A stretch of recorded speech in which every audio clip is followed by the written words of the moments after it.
Welcome, everybody. Good evening. My name is Ed Gow Jr. I'm a member of the Dad Central Steering Committee in Ontario. I'd like to say thank you so much for taking time out of your positive, productive schedule to be with us tonight for another one of our monthly conversations that are for fathers. And it's co-sponsored by Dad Central, Canada's national fatherhood organization, and Dove Men Care. And before we get right into our important topic tonight, I'd like to say hello to the lady on the panel that I said treat my sidekick tonight, as always, Drew Solon. How are you, Drew? What's going on? Well, thanks so much, Ed. It's great to be here. It's great to have our panelists. I think these are some of the best I think times with Dad Central is being able to bring so many people in who share their perspectives, share their insight, but really to share value for anyone who works with families or anyone who is a dad or going on a family basically. And so as always, I really love hearing what the panel has to share, and I really hope it just offers a ton of value for people. So I'm excited about tonight. So thanks, Ed. You're very welcome. Thank you, as always. So what we're going to do first, I'm going to invite each one of our guests, our friends here for tonight's conversation. And first off, we always like to do ladies first. Louise Leonardi, she's the executive director for the Canadian Families and the Corrections Network. Welcome, Louise. And I also want you to say, why is this an important subject for you? Hi, everyone. I'm really happy to be here tonight. I think that this is a really important topic because, first of all, I don't think that men get near the attention as dads that women do as moms. And I think that that's really, really something that we need to change. And I also think that men are very, very much needed by their children. And sometimes we don't give them that space and that thought. So it's great that you're doing this at Dad Central, and it's great to be here to help. Thank you. You're very welcome. Thank you for making it out. Next up, we have a return visitor, Dr. John Oliffe, Professor and Associate Director of Research at the School of Nursing, the University of British Columbia. John, thanks for making it again. And why do you find this an important subject to talk about? Yeah, for sure. Thanks for the opportunity, first and foremost. And just to say, we do a lot of work in men's mental health, and there's very strong connections between separation and mental health challenges for guys. So oftentimes we don't talk about it enough, some of those connections and some strategies, some strength-based strategies for how we might get past that. So I'm really looking forward to the conversation tonight. Thank you for being here. Next up is a gentleman that I know, Marcel Parent, father of three, husband, public service manager, and volunteer scouter. And I'm very happy to have him on because I know this is a very important subject that he'll be able to share his insights with. But welcome, Marcel. And why do you feel that this is an important subject? Well, first, thank you. Once again, I think it's great to have an opportunity to help in some way. It's important to me, from a personal journey perspective. I went through a lot, and I never realized that there was a network like this that existed. So if there's some way that I can help by sharing my story in some small way, then I'm eager to do that. So thank you. You're very welcome, Marcel. And finally, we have Robin Choe. He is host and executive producer at Relationships with Rob, which I believe is a podcast. The first time I'm meeting him. So Robin, welcome. And why is this an important subject for you? Well, first of all, thank you guys for putting all this together. I'm honored to speak amongst just an amazing panel here. So thank you guys for putting this together.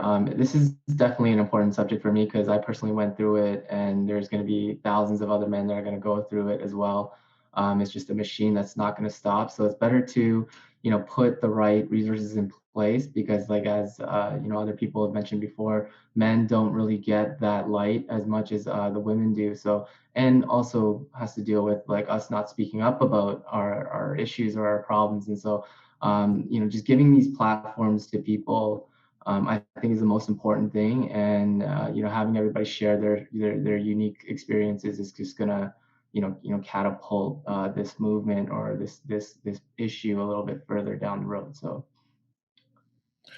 Thank you so much. Welcome. So I'd just like to say thank you for everyone that's watching this live or on replay. If you're watching it live with us right now, please feel free to make comments, questions. And if we have time after our group conversation, we'll certainly address them.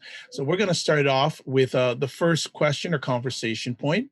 Research tells us that most fathers really value their role as dad and want to be there for their kids.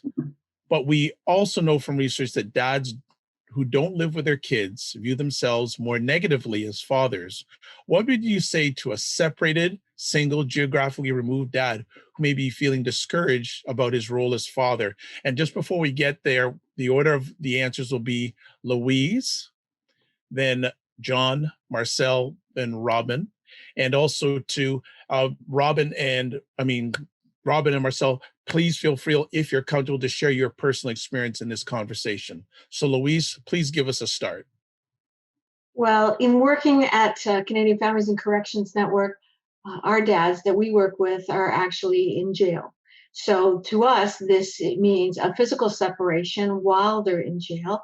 But when they come out, it could be separation, divorce, not have access to your children, or be perfectly happy with your family, however that looks. So it's a different kind of a perspective. And research kind of tells us that children are 2 to 4 times more likely to follow their parents' footsteps into jail. And we know that most dads don't really want that. So a lot of times we do have very discouraged and anxiety dads inside. And at CFCN, we ran a project called Dad Hero. And the HERO stands for Helping Everyone Realize Opportunities. So it's funded by the Movember Foundation, and it's an 8-week course to teach dads about the value they have inside. And that's really what I would talk to a discouraged or geographically removed dad, is really about the gifts that you have to be a great dad. You know, you might be in jail, but you might have the patience, unbelievable patience. And of course, you know, as a dad, that's something that we really need as a parent, right? Or you might have, I don't know, great skills to teach your son or daughter to pass on. Maybe you know how to fix bicycles or do crafts or whatever you want to do. So what I would say to those dads that are discouraged is you definitely have gifts within you. And you need to take the time to think about what those gifts are. What do you want to pass to your kids? What do you want to teach them? Good stuff. Next up, John. Yeah, so some really great points there. Just to build upon a couple of them, to think about sometimes the tyranny of distance, not being in the room and with your child. You know, that can be challenging, but I think if COVID's taught us anything, I think it might have taught us that there's lots of ways of influencing, mentoring, being in touch. You know, whether it's by phone, whether it's via Zoom. Kids learn in lots of ways, and I think, you know, you can exert an influence and be there and be supportive just in the right timing of being in touch, of looking for different ways of being connected. A text goes a long way these days. You know, email's probably a little bit old these days, but there's ways of being connected, and I think, you know, we need to be a bit innovative, because if we're separated out from the direct contact, just need to think about some strategies for being able to communicate and work through some of that to nurture the relationship with the kids. Okay, fantastic. Marcel. Thanks. I guess there was a time in my experience, this is my 3rd marriage, and I have 3 children, 2 from the current marriage and 1 from the first marriage. And there was a time when I separated early. My daughter was 3 at the time, and it hurt so much to go and visit her and know that I would be apart from her for such a long time. And it was quite a selfish thing of me to say. I see it now, but I said to my mother, I don't think I can do this anymore. It's easier just to say that, you know, I died, and for her to move on with her life. And my mother was the one who said to me, "Don't you dare do that. You can have an influence on her. You just don't see it now." And she insisted that I persevere. And she said some pretty strong words, which I won't repeat right now. But anyway, so I would say to those to persevere and press on. you never know the impact that you will have. And it could be the smallest thing. It's interesting, John mentioned texting. I know my daughter, we went through some ups and downs, and through her teenage years, we were not talking for a long period of time. And it was texting that brought us back together. And it was just the little things that you paved the road in the past that brought us back together again. And I just would say persevere, because trust me, you are making an impact, and you may not even realize it, but you are making an impact. That is good stuff, Marcel. Robin? Yeah, I just want to give a little context about what happened with my divorce. I eventually gave rights to my ex-wife, and so I haven't seen my children in about 7 years, I'd say. And yeah, so the decision, it's a little bit unusual. The decision that I had made was because, I was an addict. I was depressed, drinking all the time, and I wasn't a good dad. And so it just made sense for her to be there. And, with the logistics, I was moving back from Toronto to Vancouver. So that was just, it was just better for them to be in Vancouver with, where they were already being raised, and so on and so forth. So anyway, haven't seen my children in 7 years. The sacrifice was made so that, because I had to really, really take a deep dive on myself and say, like, what kind of father do I need to step into? What is that role? Because I didn't know, I was a young dad. I mean, I had 2 kids by the time I was 27, young to our standards these days, right? Like, I mean, you go back at like our parents' ages, they're having kids at like way younger than we were and getting married at way younger than we were. But, given that context, I kind of lived life in that kind of fast lane. And so didn't know what I was doing really in my early 20s. And so I had to figure out what I needed to be as a dad, and I had to make that sacrifice of not seeing my children. Granted, they have a stable household that they're being raised in, right? Like, she's living with a positive male role model, and they are happy together, and they're being raised correctly from what I understand. So with that being said, there was a lot of pain and suffering that I had to go through, not being able to see my children, not being and not knowing that they're doing okay. Right. It was just it was an agreement that we had made in court, selfishly. But just to go back, what would I say to somebody in my shoes or who's going through something like that right now? I would say get around people who understand you. And basically what I mean by that is other divorced fathers. And so that's what I did. I didn't have anybody around me to kind of, even just have this chit chat with. I didn't have this, like, I didn't even have a brother. Like, I have a brother, but he doesn't understand what I'm going through. And so I needed other tech quote unquote brothers to speak to about this. And so that's why I created this group. There's 3,500 plus. I think we're almost at 4,000 members now. But that group essentially picked me up from the ashes and said, "We got you, brother. We're gonna get through this together." And these are people that I don't even know. And so if we have that type of camaraderie within a private Facebook group, imagine the possibilities that you can have, like, in your immediate circles, right? So I would say reach out to people. Don't feel like you can do this all by yourself, because obviously my situation is like a 10 out of 10. You don't ever want someone to go through what I went through, right? And so that's at a really, really high level. So like, you need people around you. Granted, there are some situations where more less volatile. You might not need a lot of people around you. Like, you might just have your family and your close friends. But I would say get around divorced men who have been through your shoes, who have felt your pain, who understand what you're going through mentally, emotionally, socially, and then just hang around them.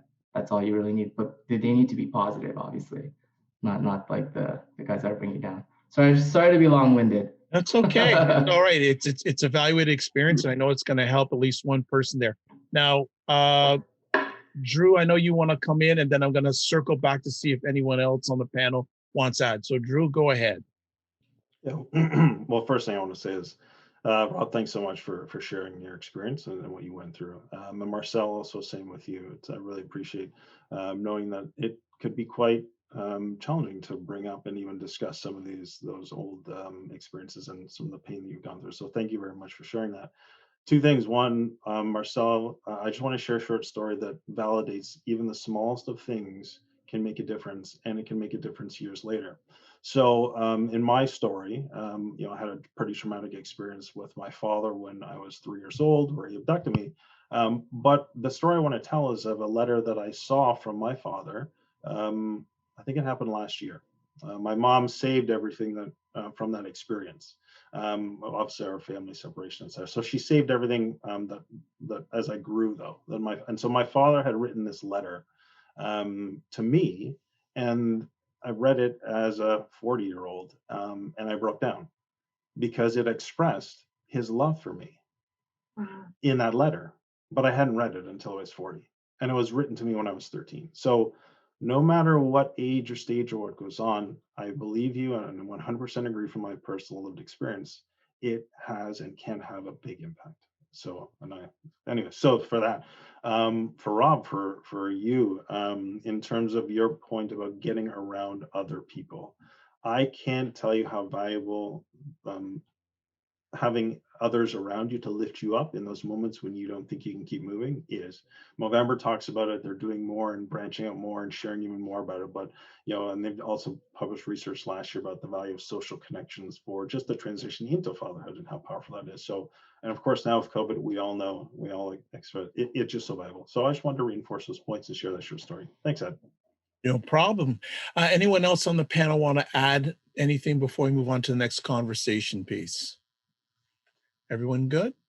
All right. And again, if comments are coming in on the chat, so please keep them coming. So let's go on to our next conversation piece. And I think it was touched about a little bit, but there may be some expanding on it. Given the challenges that a dad may face during after separation, what is most important for dads to focus on for their personal well-being as a parent through or after separation? So Louise, we'll start off with you again first. Well, I know you said most important, but I really have two. That's all right. Okay. So, first, I'd like to say, as sometimes people get really angry with their situation, and sometimes things are not under your control and they're just not working out for you the way you had hoped your life would be going. And that's really, really hard. And, sometimes if the relationship is not good, there's a lot of what we call bashing or negative conversation about dad to the children. And I think that's really, really painful for a dad to hear and to deal with. And that might make you angry too, and it might make you really, really sad. But I think it's important to acknowledge the fact that your children might be really confused, and your children might not understand everything. They might feel abandoned, and to go back to what Robin said, at that point, it's really important to talk to someone else. Social connectedness is so very important for all of us, but especially for men and dads who are in different situations. And you need to find your tribe. You need to find the people that are just like you and in that situation. And my second point is, I think self-care is really important.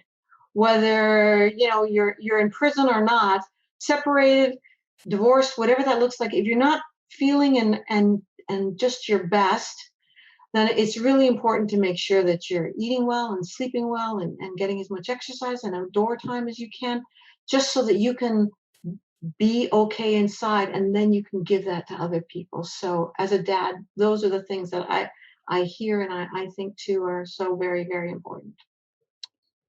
Thank you for that. John? Yeah, just to pick up on a couple of great points that Louise made. I think the first thing is that you're not alone. 26% of the 11 million Canadians between 35 and 64 years of age are on their second marriage or common law partnership. It's a common transition that lots of people go through, lots of guys go through. So there's that sense that it happens to lots of people, and I think we can be affirmed in that, that we can take that on board.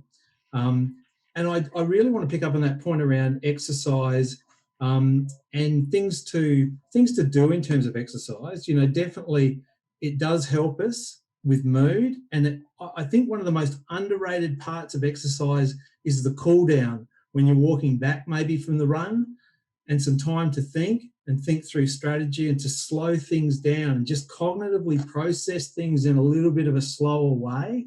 so as you make informed decisions, because there's lots of decisions and lots of negotiation points that go with a separation. So again, thinking through that, and the only other one I'd throw in is just to say, we talk about things we should do, but there is a few things perhaps we shouldn't do, and I think alcohol-free days is one of the things that we want to think about, and then counting the drinks when we are having a drink, if we are indeed having a drink. Just there are things that are just we want to sort of temper to be the best we can, because there's lots of decisions, lots of things to work through. So we want to be at our best to make informed decisions. Thank you very much, Marcel. I guess I'm going to give you two things as well. Two thoughts came to my mind. That's okay. One is it's just words, and the second one is having healthy distractions. So the first one, it's just words. I know in the courtroom, as we went through custody battle, so many really horrible things were said about me, and a lot of words were said by my ex-wife, saying you're never going to see your child, etc. And when you hear those words, I know for me that I get this visceral response where I want to defend. And the best advice a good friend said to me, and I'm thankful for that friend, is it's just words. No court is going to agree to that unless there's justification. Let them see the evidence and make a decision. Calm down. And I read a little quote that said, don't worry about what people say about you, just act above it, and those people will become liars. So if my ex-wife spoke poorly about me, which she did, my daughter would see something different. And eventually she would say, well, wait a minute, that doesn't match up. What that person says is not what I see consistently. And you may have I've had rough days, but whenever I read that, I thought I got to snap out of it and I got to make sure I maintain. So that's that. And the healthy distraction, well, I think it's just I think John's comment about exercise is a great healthy distraction. I'm a wood carver, and I can get immersed in wood carving, and it just gets my mind off of other things. And so that is my happy place. And so I would look for going and just absorbing myself into that so that I can just come out of that refreshed and get my thoughts filed and get back to what I need to focus on point. Excellent. Robin, you're allowed to have two if you want.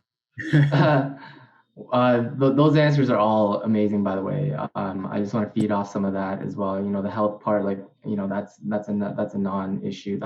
That's a given. I'm saying that's something you should always put into play anyway. But I'll just feed off of that. This is a little bit more cerebral in nature. This answer is a little bit more heady. So there's this thing that astronauts call the overview effect. It's when they go into outer space, they have this, what they call, it's like a cognitive shift in awareness. They see things in a different lens. And so what I would say is, especially when you're taking inventory of yourself, right? You need to take inventory of the world as well. Like, what else is going on inside of the world? Understand, you're not just understand your personality, but other people's personalities, masculine, feminine energy, like those kinds of things all matter in this world. Helps you develop a deeper understanding of who you are and how the world operates within that subsystem. So give yourself more information. Like, philosophy has saved a lot of the ego issues that I have inside of my mind. And so I would just say, we're in the information age. You can Google anything. Get into philosophy books, get into a lot of the social sciences, just try to obtain as much information as you possibly can so that you can have a deeper understanding of who you are. And, that will help you, develop a sense of character of who you want to step into as a man.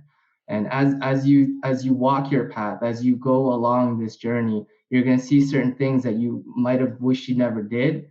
And you could have handled it in a totally different other way. And so, but you wouldn't have gotten there without having the overview effect, without seeing all your chess pieces. And, I'm a chess player. I'm very methodical. I grew up playing Texas Hold'em as well, very strategic in nature. So you always want to be that type of guy who's a little bit ahead of the curve, or who knows, who can play the game, let's say, right? And The second thing, I just want to address the comments. One person said he said it was easier said than done to get around people like that. Well, I have a group of about 4,000 men, divorced fathers. You can join that group. But just sharing your story with other people helps you cope as well too. It helps you, like, I mean, I was choked up a little bit, I'm not gonna lie, talking about, because this is the first time I ever talked about this on a live broadcast about not seeing my children. Okay, so but I've told that story millions of times to other people in my circle, and it wasn't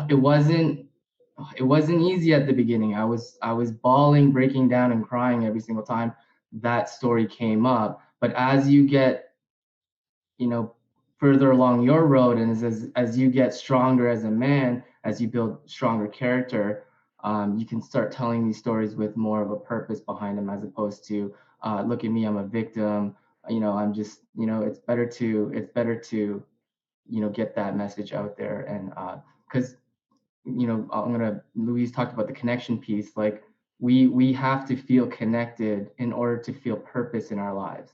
So whether that be with our parents, or whether it be our friends, or whatever our purpose, whatever it may be, just find whatever that is, and take the inventory of yourself. So That's fantastic. Good stuff. One thing I'm just going to add on here, and I've mentored a lot of men in my life, and I can somewhat relate to you, Robin, because one of the men I mentored about a year and a half ago was a 17-year-old who had twins.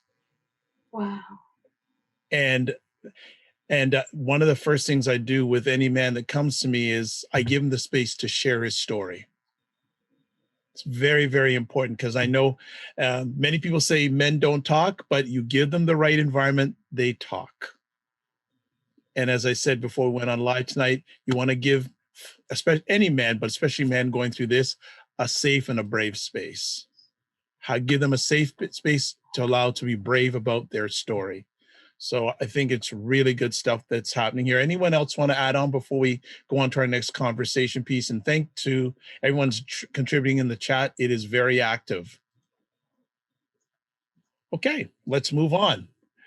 So we have another conversation piece here. Another important finding from research is that the relationship between a single dad and the child's mother is critical. And Marcel, I think, and Robin have sort of said that already. What can you share with dads to help them manage the relationship with the child's mom? Louise? Well, what we say in Dad Hero is if you don't get along with this person, this co-parent, to keep it all business, because you are in the business of raising a child together. So when you work with someone who's your partner in business, you are respectful, you keep it on task, you speak clearly, and you just deal with what you need to deal with, and you don't let the children get involved. So that's what we recommend if the situation is not so easygoing. You just keep it about the children. Are you talking about the activities? Are you talking about how they're going to trade places, maybe from one house to another? Whatever you have to talk about. In our situation, maybe you're talking about the children coming to visit the prison with a grandmother or something. Whatever that is, you just stick to the facts and you keep it clear. And you don't want to get the children in the middle of anything. One of the best things I've heard is if you don't get along with your co-parent, you need to love your children more than you dislike your co-parent. Advice. Very good. John. Yeah, my suggestion is not to de-link the things that you want in terms of being a good father from the things that you want in terms of being a conciliatory partner or ex-partner. So there's some transferable things there to focus on, and I think key is knowing yourself. For a lot of guys, our go-to emotion when we express dissatisfaction is anger. And that's one of the things we've got to be really clear and keen to avoid in those conversations and in those interactions, because they don't serve us well. We're trying to take the heat out of a situation to get the best outcomes and the win-win. And in business, we do it all the time. But sometimes, when there's a bit of a bruise, it can be hard. So you've got to go in with a game plan. But again, just to Louise's point, respect is key. And it's gonna spill over into the relationship with the with the child. So it's super important to go in and be the best you can be in terms of willingness to negotiate and collaborate and work it out. Nice. Marcel. I think of Rob playing poker. So you got to put your poker face on. I got to tell you, the moment that I remained calm on the phone with my ex was the moment that she lost it. She actually got aggravated because she wasn't able to get a response out of me. And sadly, I mean, I think she was dealing with what was going on in her own way. And her way was to aggravate me, knowing that I had a temper and I have a bad temper. And she knew that I would react. But the moment that I did not, that's when I realized, I got off the phone and I realized I was in control.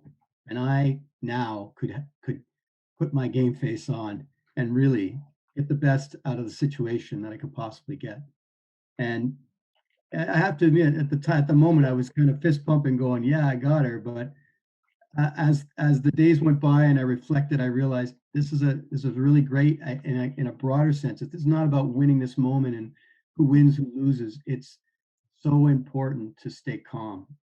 And I love Louise's comment about loving. I could have used that years ago.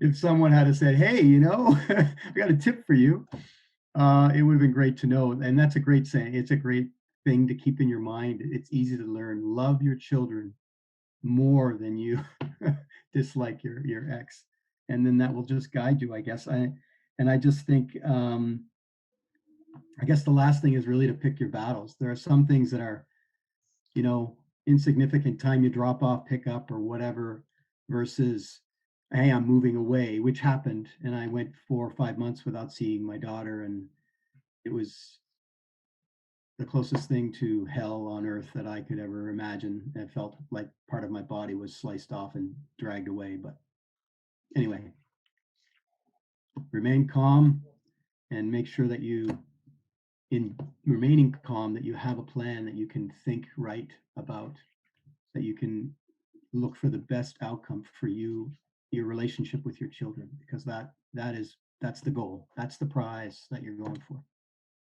Excellent. Robin? All great answers. I had to write this down because I don't even speak to my ex-wife, right? So this is gold for me, right? But like, what would I say to somebody in that case? It is obviously situational. You will have to take each one like a grain of salt. But in the cases of really, really toxic, like when you're dealing with toxic characters and people who are really, really difficult to deal with, I'm just going to double down on what Louise said, is just keep it strictly business. That seems to be the consensus within my group as well, the private group that I admin and I oversee, that they all seem to agree with that statement.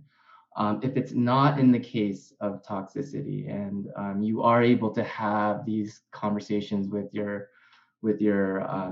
co-parent, learn effective communication skills, learn how to speak in a way where you can negotiate efficiently, but also compromise without being such a pride-filled or ego-driven maniac. You can step back from that and have logical and rational conversations, but in an effective manner. And what I mean by an effective manner is there's ways that you say things, and there's obviously ways that you don't say things.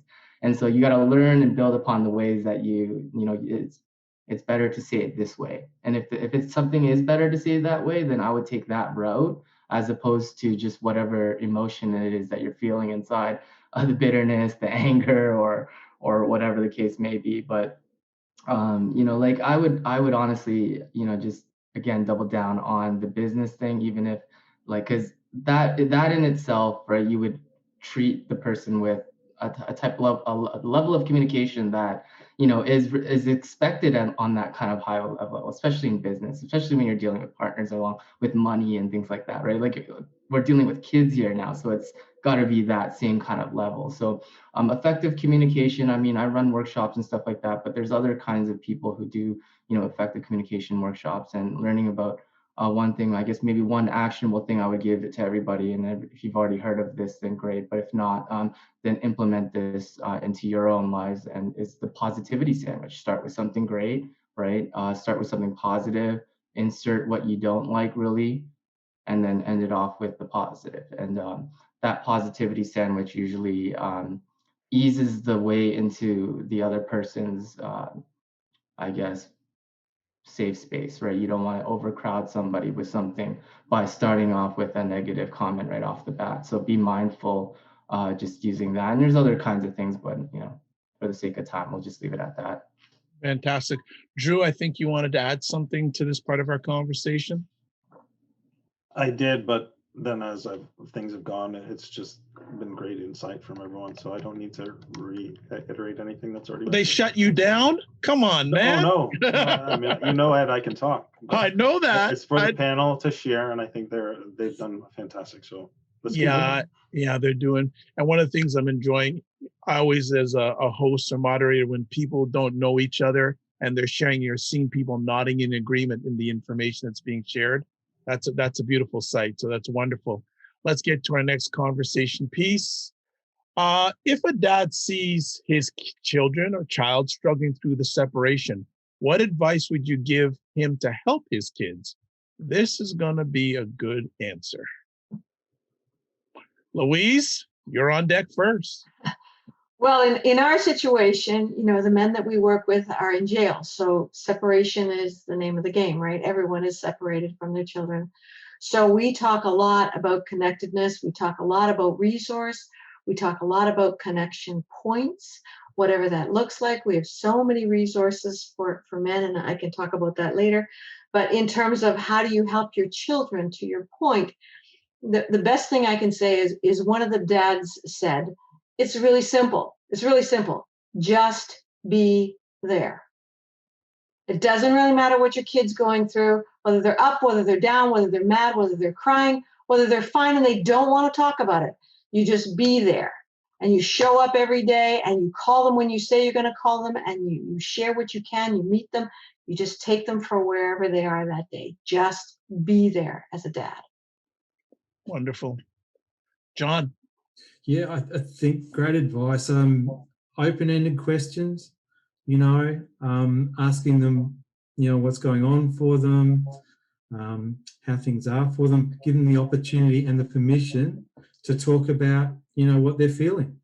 And kids aren't always looking for you to solve their problems. Sometimes they just want to just express what they're feeling because it might be new, it might be emergent. They're trying to make sense of it themselves. And so just having someone there who's got their back in terms of listening can be enough. Sometimes we try to solve a lot of problems, and maybe that's not the crux of it. Maybe it's more about listening and being there for them and validating them in that these feelings are okay. One of the things that's super interesting about separation is that the further the time point out is, generally, the less conflict that's occurring. So things get better with time, and as that kid grows, into adolescence and adulthood, these things start to dissipate. So again, some assurances that this is how you're feeling now, and it's absolutely valid. But this will get better with some time and with some good support. Excellent. Marcel. Well, this is where all those moments along the way that you thought were nothing count. Because, for instance, I'm a huge camper, hiker, canoeer. And so my daughter, I remember when she was 9, we went out on a hiking trip. It was a canoeing trip that I took her on. And she's 29 now. And that Christmas, I went and I hadn't seen, I was seeing her every 3 weeks. That was what the courts permitted me to see my ex. And when my ex was cooperative, I got to see her. So I bought her a little wooden frog as a gift. And you think, why in the world did you get that? Because we slept on an island, and the island had alders on one side, and there were all kinds of frogs, and they kept us up all night long. And you would think that would be a horrible experience, but she still has that frog. And at times when things were rough and she didn't understand why we weren't together and she didn't understand why we weren't getting along, I would make little jokes about the frog, or, well, at least you're getting sleep tonight, you don't have to worry about the frogs, right? Or whatever it might be. And that's just one moment in time. And I mean, it was a big moment, yes, but there were smaller times where you just called to say, hey, how are you? That's it, quick call. Those are you're sowing seeds into your child's life, and they remember that. And that will keep the linkage so that you can come back. And it's okay if you don't have them right now. You can start right now, and you can have those moments where you just get a break away from all the turmoil and maybe say a joke or do a funny face or whatever it might be with your children to get that connection, because every single one of those are gold and they count, and they will bring you back and bring that relationship back to a moment that's a happy place for everybody. And I guess that's the only thing I would advice I would give is just you've got all those moments, link back to them and use them to try and bring some calm. Excellent. Just before we go to Robin, I'm a firm believer it's the little things that make the difference, not the big things. And your story just verifies that. It's just those little things that create memories. And I know it for a fact because I know Marcel a little bit. If I don't hear from him on a weekend, 9 times out of 10, he's up north camping, he's up north canoeing, whatever. So that's him. Robin, go ahead. Honestly, I'm going to take one out of my methodical side of my brain here, and I think age matters. I'm going to put on the ageist hat right now. I think age matters if you're a child, and it should really be taken into consideration of how much the child can actually handle. We need to be also giving the children more responsibility just because of what's going on. They can handle it. I do believe that they can handle it. And the reason why is because, I went through a lot. I witnessed a lot as a young child, been through a lot of the psychological damage that a child could go through. And having witnessed that, but having come out stronger on the other end, I've become more resilient. So we have to trust in the ability that these children aren't going to become weaker or they need to be more coddled or anything like that. I think we need to raise them in a more, not, I wouldn't say like be harsh on them. Like I wouldn't say, go the extra mile with them and push their boundaries, but I would say, at least push the envelope to where they're comfortable with. Give them the tools of how to deal with, kind of emotional instability. So one of the things that I would love if I was younger, because I had a lot of anxiety growing up, was learning how to take box breathing, something that the Navy SEALs do. And it's when they're out in doing something like, when they're out doing in their boot camp and they're in the worst situations, they always use box breathing. And that's something that helps keep yourself grounded, helps connect the mind to the heart, and then the heart to the ground. And so from there, that's where I think we can start giving these tools to children and learn like, hey, I see you're dealing with something right now. Come over here, let's do some breathing. Those kinds of things, and stopping them from and giving them those tools to help them emotionally cope is going to be, so much more valuable down the road, right? Because like bad things are going to happen in this world, and the more that we try to be that helicopter parent and try not to we want to shield our kids from all of this. My parents were that, but I had to force myself out of there to go through the hard things to understand the bigger problems in the world. So, that's kind of a little bit different from what everybody has said, but I think, give the children a little bit more, what am I going to say? Like a little bit more, not respect, but give them some more credit that they can handle a little bit more than we think that they're able to. So. Excellent. And I heard Louise go, So I know Louise has something she wants to share. I just wanted to give a practical example there. John talked about open-ended questions, and Robin's talking about communication. One of the exercises that we teach in Dad Hero is just kind of a way to communicate. You know how kids are all the time, and sometimes they don't want to talk, and you say, how was your day? And they're just like, fine.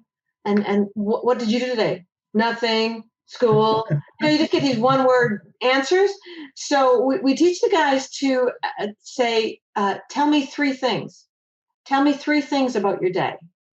And the kid might say, I played with my friend Johnny, and I ate Jello at lunch, and I had a science test.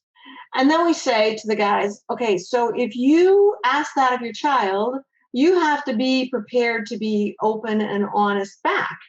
And so you might say, let me tell you 3 things about my day.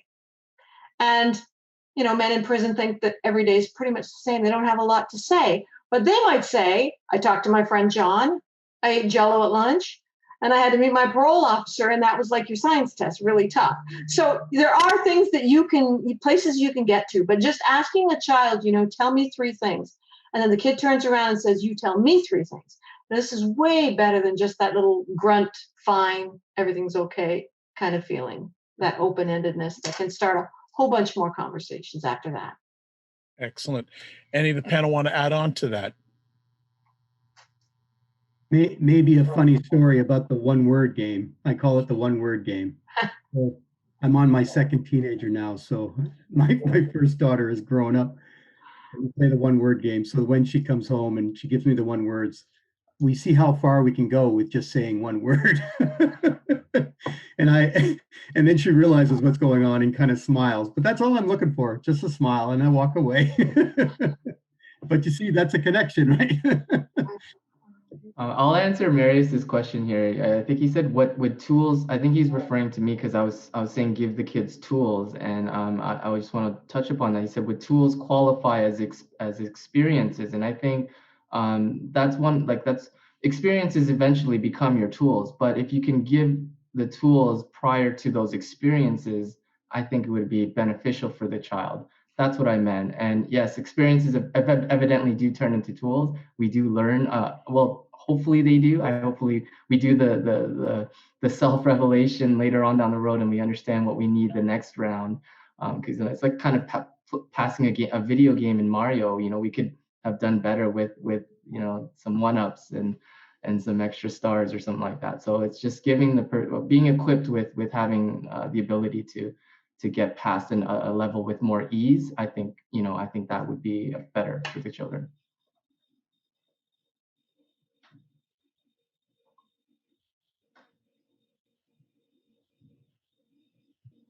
I think Ed's muted here. I think you're muted. Yeah, I'm good now. Yeah, so we're starting to wind down, so we're getting into some tight questions, but we're going to get the most up. We may ask you to stay a few minutes past.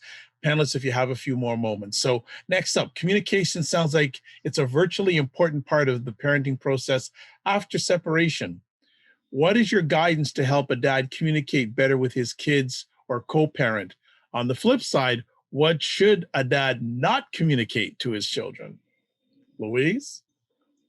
Well, I think it's very important to be honest, but in the not category that you're talking about, it's not appropriate to answer a question to a child that is not age appropriate.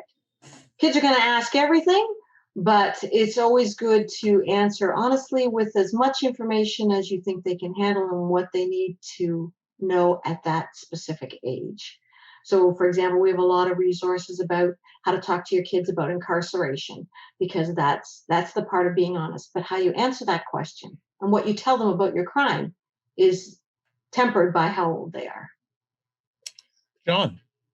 Yeah, just I think I don't think it's fair that the kids would get into a place of being a moderator or mediator of events between the parents being exes.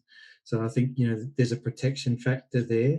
The other bit I just mentioned is that as guys we don't really learn about communication and relationships. The time that we generally get the instruction is when something's gone wrong.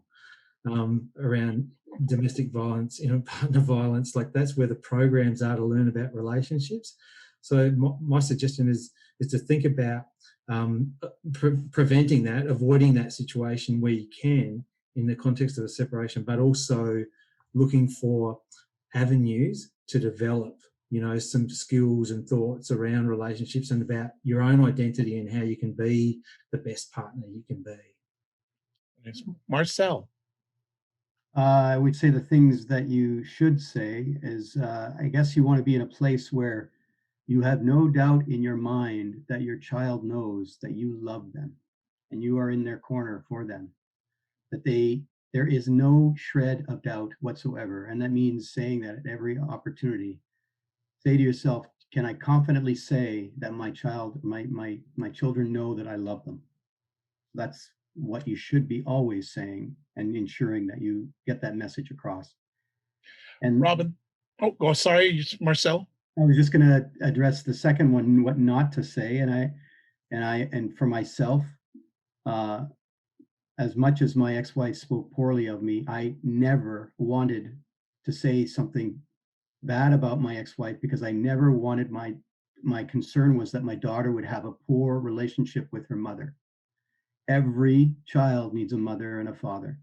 I can control how I behave. I cannot control how my ex-wife behaved, and she chose to speak poorly of me. I never spoke poorly of her. It was one of my never go-to places. That was it.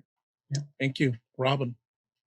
Yeah, I mean, it's always difficult going last. I just want to say, and after giving such amazing, awesome responses and such great advice, I take all that to my heart. And so, what's left, I would say, really and truly, you should never just be honest. Obviously, first and foremost, never tell a lie. Okay, but I mean, the complexity in which the truth actually is, that can be hidden. So age appropriate is definitely on the list there, because I mean, and it really shouldn't be as much off the table. I think one thing that I grew up wishing and wanting was a deeper connection with my parents. But also, one thing that I will say here is there's certain conversations that a son should have with his dad, and there's certain conversations that a daughter should have with the mom, and those need to be kind of ironed out with, I guess, your co-parent, and have those important discussions, because we have different body parts, and those kinds of things need to be addressed when we're speaking about the birds and the bees a little bit, and obviously in a hetero kind of marriage type of deal here. So obviously, being age appropriate, and then also having those conversations within the subcontext of their own personal experiences, because it's hard for a man to know what a woman is going through, and it's hard for a woman to say what a dad is going through. And so there's that level of understanding there that I think certain conversations could be had with just the mom, and then certain conversations with just the dad. Excellent. Drew, you wanted to come in here, so please do. Again, more from personal experience, I want to share and reiterate Marcel's point about, what you should not communicate is anything negative about the other parent. In my mom's case, the only thing that I heard about my father growing up, even with what happened, were his strengths, were the things that she valued about him, and what strengths that she saw emerging in me as I grew, and where they came from in him. And so, the reality, she always told the truth. She was always honest about what happened, but she identified characteristics that were admirable. And because she knew that I was going to grow up and ultimately be a man, she needed me to see that those gifts were not just, where they came from, and added some value. And so I think it's a really powerful example. And I would encourage any father that, if you have a child, they are part of the other parent is part of them, and they're going to have strengths, and they need to know and understand where those strengths come from. And I think it's really important that you never place a negative perception of the other parent in the mind of your child, ever. And I just can't reiterate how important that is, because as my identity as a person, that example has been so powerful for me.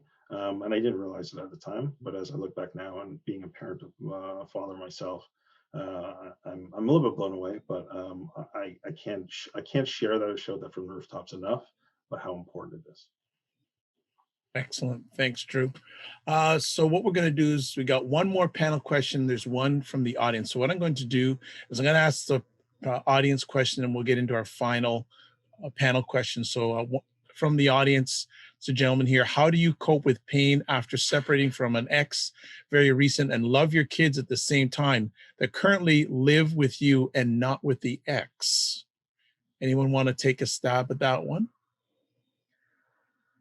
I'll start because that's very similar to me. So like when I first separated from my kids, I brought the children. I uprooted them from daycare, their friends and family, like everything. I moved them from Vancouver to Toronto because I was upset at what happened, and I took them here with me, and I was not a good dad, let me tell you. Okay, I was just going downhill from there. So what I had to do in that moment was really, really like that inventory piece of taking inventory of yourself and the things that trigger you and the things that make you mad or things that make you happy, things that make you sad. Like I mean, doing literally everything, because the mismanagement of emotions is gonna your children are definitely going to see that and witness that. And kids never listen to what you say; they always watch what you do, and then go and they'll just do their own thing. They'll never listen. They'll just watch what you do. So setting an example, I think, is the biggest thing. And how do you set a good example is by really, really being self-aware and knowing who you are, really, truly, deeply in every little category. Anyone else want to add to that question at all? The bitterness check. Sorry, one thing. I do have one thing. One more thing. The bitterness check is something that I love to promote as well too. Is that if any time there's an ill thought of your ex inside of your head, that means you're still bitter. Okay, and that subconsciously is like a poison in your mind. It's going to literally seep into every single decision that you make on a subconscious level. So bitterness, removing that from your day-to-day life and being grateful, right? Connecting your mind to the heart, being grateful that you had gone through something like that is going to help subconsciously it'll subconsciously change your state, your mood. It'll make you make better decisions. You're not going to do things out of anger or hate. And you're thinking on a, like, Marcel talked about, how his ex-wife would throw him under the bus and talk so much crap about him, but he would rise above that and it would make her look really, really dumb. Like that's, essentially, kind of what I'm saying here is like, there's levels to this and get above that level if you, in any way possible, shape, way, or form. So that's it. I'm done. No problem. Marcel? It's all good stuff. And I would just say, and rising above that was easy because I was more focused on my daughter. I really, really I did not want her to have this baggage that she had with her mother. But and what I think with having the kids in the home with you, like you're left there with the kids. This is what I'm seeing. You're the parent. You've got to focus. You've got to be that foundation for your children in that home. And I know this is not like, it's so easy for me to say this in one sentence and we're going to and I'm going to snap my fingers and everything will be fine. It's going to be rough, but you gotta pull whatever you can together and you gotta be that foundation in the home for your children to get through that and be positive and yes, you're going to have those times you're going to have to go away and maybe, get some time to, take a break when the kids are in bed, take a break and sort of try to relax and deal with the pain. But when the kids are around, it's being the parent for them and making sure that they have a home and they're loved and they've got all the things that they need and we'll work through this and whatever other messaging you need to get through to them. But I think that's your focus. And that can be the focus that draws you away from all the pain, right? You can focus in on trying to be what they need you to be there for them, the dad. Excellent. Louise, John, do you want to add to that? That's a really solid point being made by Marcel there. Just to say, it's strengths-based. It's about what you can do to make a difference, and it's not getting caught in the deficit or the loss or the transition around the separation. It's it's dealing, the advice is to focus on what you can do. And so I think it's just such salient advice. Yeah. Louise, I heard you. Great answers. I have nothing more to add, honestly. I would have only said what you guys said. Terrific. Thank you. All right, fantastic. So we're going to come to the final conversation point for our panelists tonight. So what we'll do this time, if Louise gives me permission, Sure. It's your show. Since Robin said that he's always going at the end, I said we're going to flip it this time. So Robin, what I want to do is we'll start with you, and also as you're giving your final comments here, do share where people can contact you if anyone wants to give their contact information and their final comments. So our final conversation piece here tonight is, what is your final word of advice for separated dads? Robin? No, I appreciate that. So now I'm on the spot. I usually have time. Now I usually have time to answer, but now I'm on the spot, so I got to jump up into this one though. You know what? Honestly, I think I'll give a little bit more application, just because I was, giving a lot of theory behind, a lot of the answers that I gave. So I want to give some actionable tools, some application for the men out there that are listening, or if you want something, this can, even the women, this is just an extra thing, an extra bonus thing, but something application based is something like when I say get to know who you are, take inventory, what I really, really mean is there are all kinds of studies out there to, gauge your personality, whether in business, whether in whatever. I mean, the big five, there's love languages, there's attachment styles, there's relationship horsemen, the four horsemen, and there's like other kinds of tools and things that you can, I guess, learn and about yourself by taking these quizzes. And so when you take these quizzes and you can understand who you are, also read up on like other people's, I guess their MBTIs or whatever, and ask people about these, and the next time you have a conversation with somebody, you can spot these things in people. So that way, how best to serve that person, especially if you're in a relationship, right? Because I know if you're separated, you're probably going to want to think about dating and stuff like that. So like, a part of this is knowing who you are and how to also, be with the partner that you choose to be with. And so that's also understanding them. So a little application. One of the things that I like to know is the big five: openness to ideas, conscientiousness, extrovertedness, introvert, those kinds of tests. Learn all those kinds of things about who you are, even though how silly they can be. It just gives you another angle in which you can kind of, I guess, better yourself. So. And Rob, where can people get in touch with you? Oh, right. I'm the Robin Choe on every platform. So you can find me on Facebook, Instagram, Twitter. I'm more active on Instagram, so you can go there. And YouTube, my show is put on hold, but I will be producing more content, some solo videos and stuff like that. So you can find that on YouTube at Relationships with Rob. I've also interviewed Drew, actually, and told his story about, his unique story and how we portray that. So yeah, come join the journey. This is all fun. And if you know a father that's going through divorce, then there's the Dads Overcoming Divorce group. You can just jump in there. Thank you so much. Marcel. Hey, one word, final word. Persevere, persevere, persevere.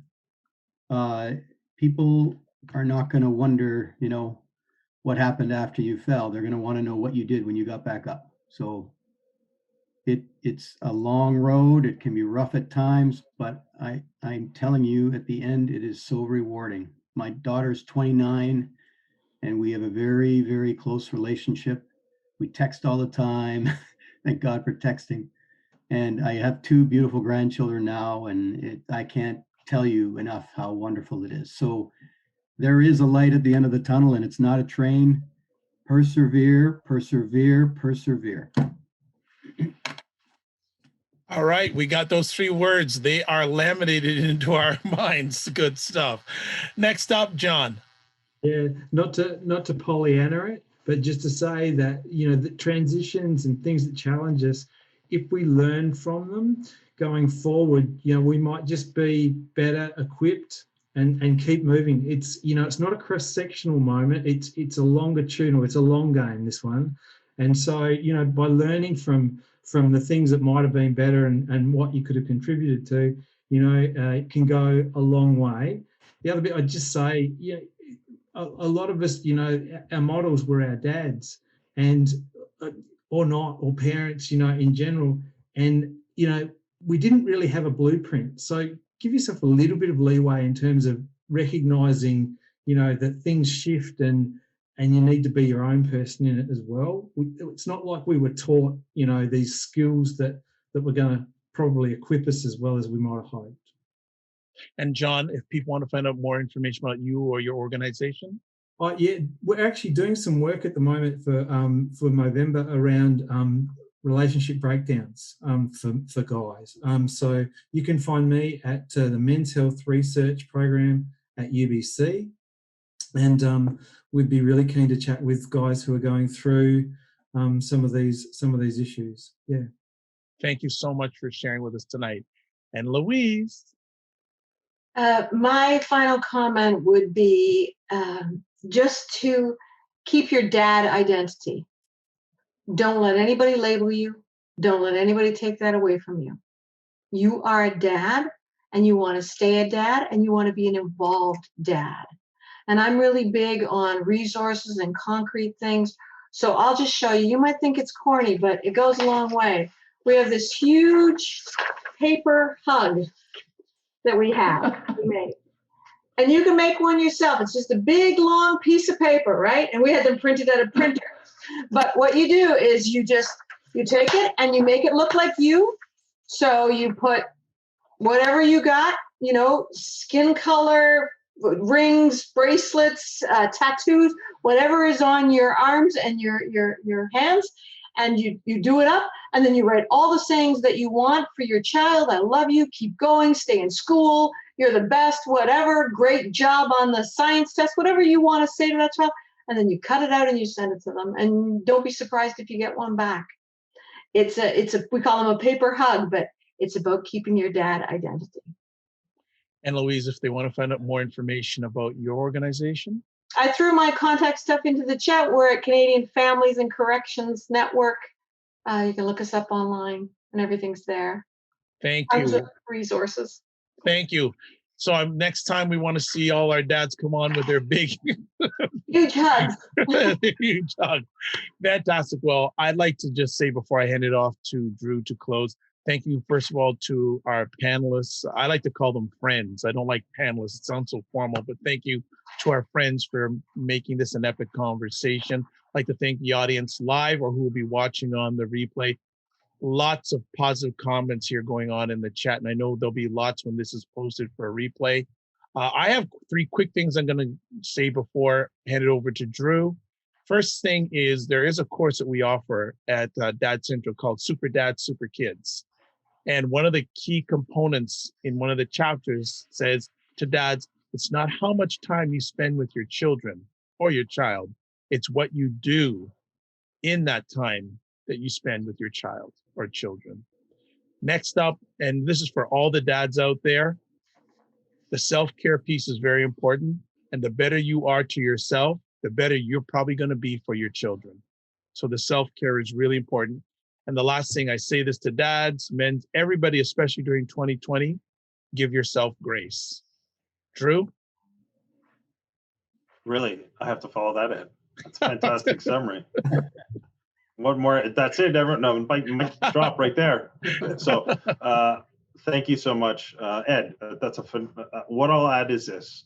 Here at Dad Central, our goal is to be like what Ed just described, a great resource for dads and for anyone who supports or is serving families and the family has a dad. So we've got a resource that's specifically for this circumstance.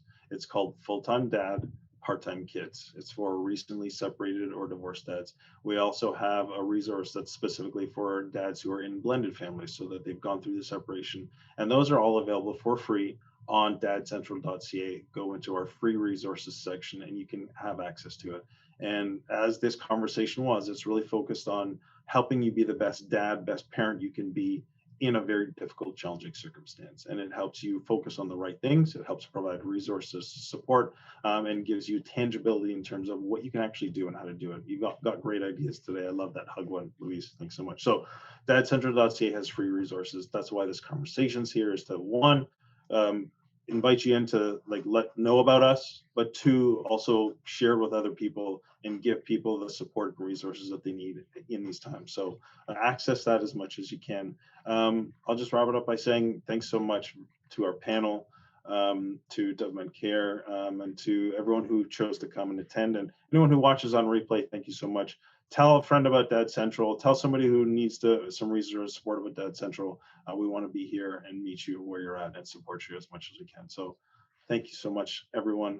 It's been an honor and a privilege to hear and you share your stories and talk tonight. So wishing the dads and everyone out there all the best, and have a great evening, and look forward to seeing you in our next conversation. Bye.